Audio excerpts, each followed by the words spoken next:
주식시장이 최근에 위쪽이냐 아래쪽이냐를 두고 거의 치열한 전투를 벌이고 있는 정도인데요. 어제는 메스터 총재와 블라드 이 두 분이 나오셔서 시간차로 빵빵 공격을 했습니다. 두 분 다 50bp 인상을 해야 된다라는 이야기를 하면서 야, 나를 벌써 잊은 거야? 라고 이야기를 한 거죠.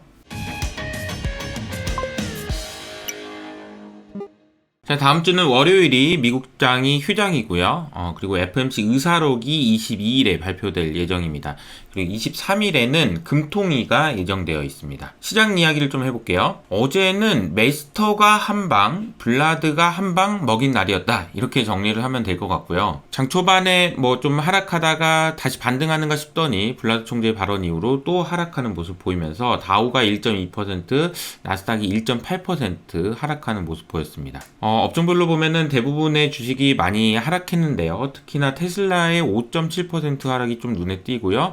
디즈니가 3.2%, 마이크로소프트도 3% 하락하는 모습 보였습니다. 자, 국내 주식 시장을 보면은 자, 지금 이게 자로 재어 놓은 듯이 2,500선을 돌파하기 위해서 한 번, 두 번, 세 번, 네 번, 다섯 번, 여섯 번 지금 6.7기인가요? 뭐 계속해서 지금 이 2,500이라는 선을 돌파하려고 지금 엄청 시도를 하고 있는데 잘 안 되는 모양새죠. 그런데 자세히 보시면 이틀 전에는 이 주가가 지금 크게 장대 음봉을 그리면서 와, 이거 좀 주식시장 좀 힘들겠는데 당분간 쉬어가겠네 라고 대부분의 전문가들, 제 주변에 있는 사람들 거의 대부분 그렇게 생각을 하고 있었거든요.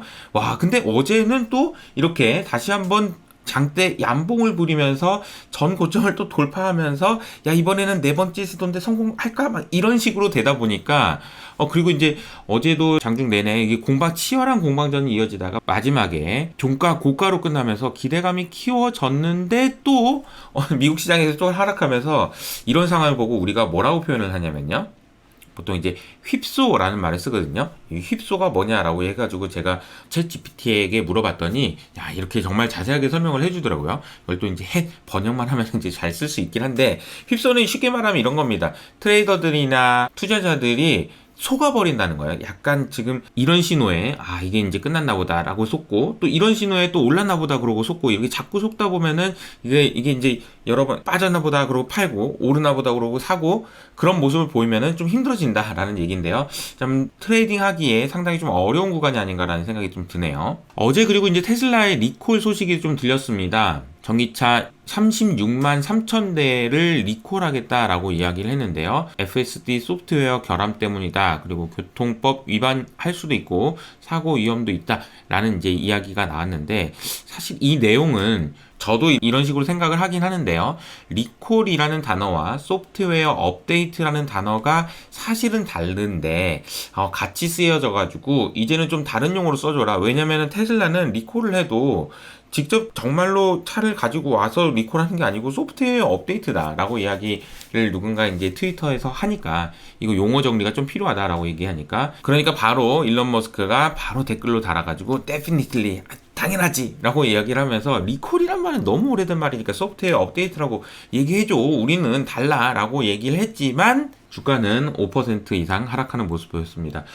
테슬라 주가는 연초 100불에서 지금 220불까지 올랐다가 조정을 지금 받기 시작한 거라고 보시면 되겠네요. 미국 2년물 금리가 1bp 상승했는데 그림을 보시면 계속해서 지금 상승 압박이 있다는 걸 보실 수가 있고요. 숫자적으로 봤을 때 4.7까지는 어제 미국 2년물 금리가 4.67이었으니까 4.8, 0.1% 남았습니다. 전고점까지. 주간 차트로 보면은 훨씬 더 좀 이게 좀 심상치 않다라는 느낌이 들죠. 이게 좀 걱정스럽습니다. 로레타 메스터 총재 같은 경우에 아직 할 일은 남았다. 폭탄을 2개 던진 분들의 이야기를 바로 시작해 볼게요. 50bp 인상 가능하다라고 이야기를 했고요. 올해는 금리 인하가 없을 것 같다라고 이야기를 했습니다. 인플레이션도 여전히 높다라고 이야기했고요. 그리고 제임스 블라드 같은 경우에는 50bp 인상 배제하지 않겠다라는 말을 했는데 개인적으로 좀 인상적이었던 얘기는 1970년대의 연준이 재연될 가능성 좀 촉이 안 좋나 봐요. 블라드 총재님이 이런 이야기를 하신 것이 물론 투표권도 없지만 시장에는 좀 큰 영향을 줬다라고 볼 수 있을 것 같고요. 미국 10년물 금리는 좀 많이 올랐습니다. 그러면서 3.85%까지 지금 2년물 금리와 10년물 금리 모두 전고점을 지금 트라이하고 있는 상황입니다. 달러 역시 강세를 보였고요. 주 원자재 중에서는 유가가 80불 아래에서 지금 횡보하고 있고요. 금 가격은 어제는 오랜만에 소폭 반등했습니다. 구리 가격이 어제 3%나 오른 것이 좀 특징이었습니다. 자, 경제지표 얘기도 해보죠. 경제지표는 건축허가 등등 여러 가지 나왔는데 가장 중요한 지표는 역시 생산자 물가지수였었고 MOM, 그러니까 지난달보다도 0.7% 상승했는데 0.7%씩 12개월 상승해버리면 8% 이상 상승한다는 얘기거든요. 생산자 물가지수가 좀 며칠 좀 잠잠하나 싶더니 다시 MOM으로 0.7%나 상승하는 모습 보였다. 자, 국내 시장 이야기 해보도록 하겠습니다. 위믹스가 상패 2달 만에 어제 재상장했죠. 그런데 이제 기사에는 닥사의 신뢰성에 문제가 생길 수 있다라는 이야기가 나오는데요. 일단 코인원이 단독으로 위믹스 상장을 발표했기 때문이고요. 위메이드 주가는 어제 30% 상승하면서 상한가에 마감을 했습니다. 그런데 왜 닥사의 신뢰성이 문제가 된다라는 이야기가 나오냐면 코인원이 위믹스 상장을 단독으로 결정했기 때문이죠. 그래서 내용이 있어요.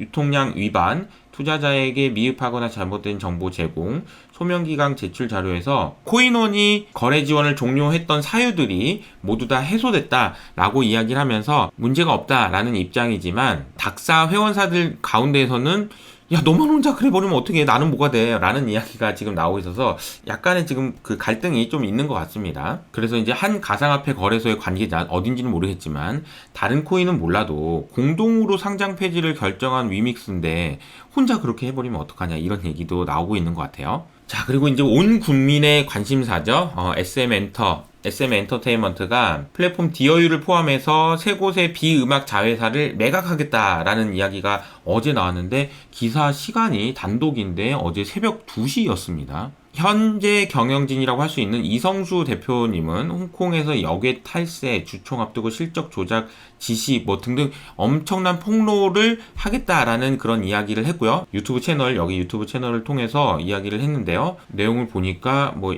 앞으로 이렇게 계속 얘기하겠다라는 거거든요. 황제 이수만 땡땡땡땡 이 뭔지 뭐지 막 이렇게 많은 이야기들을 폭로하실 것 같습니다.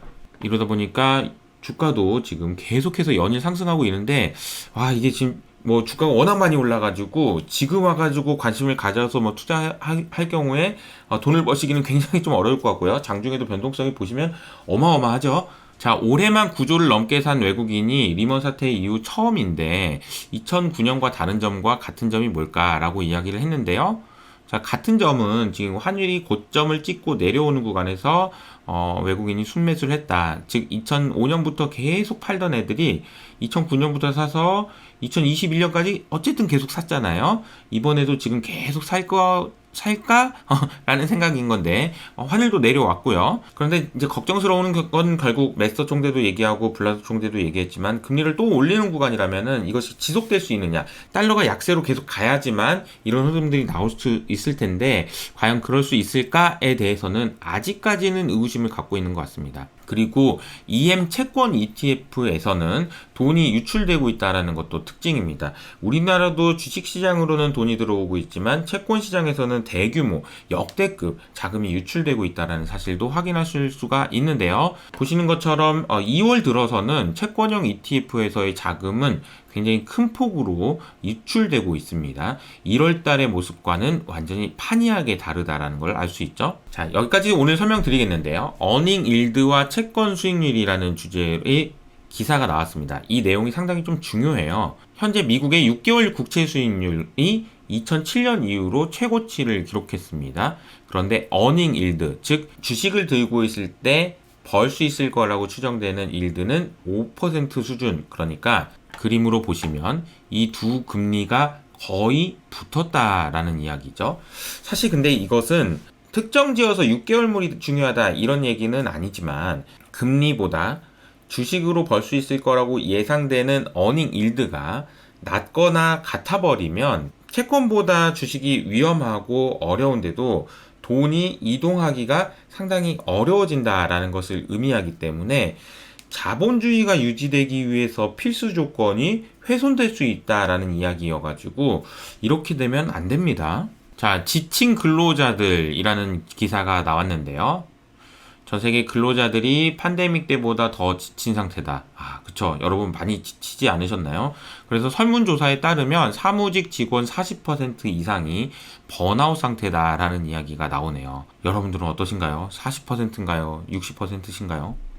번아웃 근로자들이 이렇게 많아지고 있네요. 그리고 또 한 가지는 미국 근로자들의 실질 임금을 보니까 용기 있는 자들에게 보상이 따랐다라는 이야기가 나왔는데요.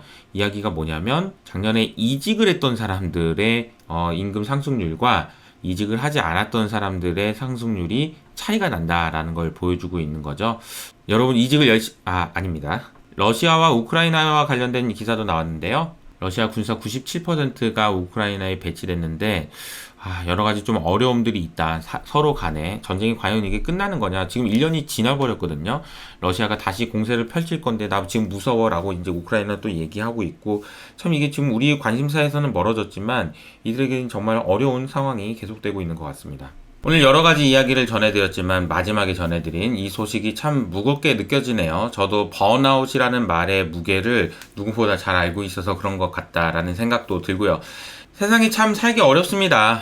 그런데 원래 어려워요. 그래도 오늘은 금요일이니까 힘내시고요. 화이팅 하시기 바랍니다. 지금까지 이효석 아카데미였습니다. 감사합니다.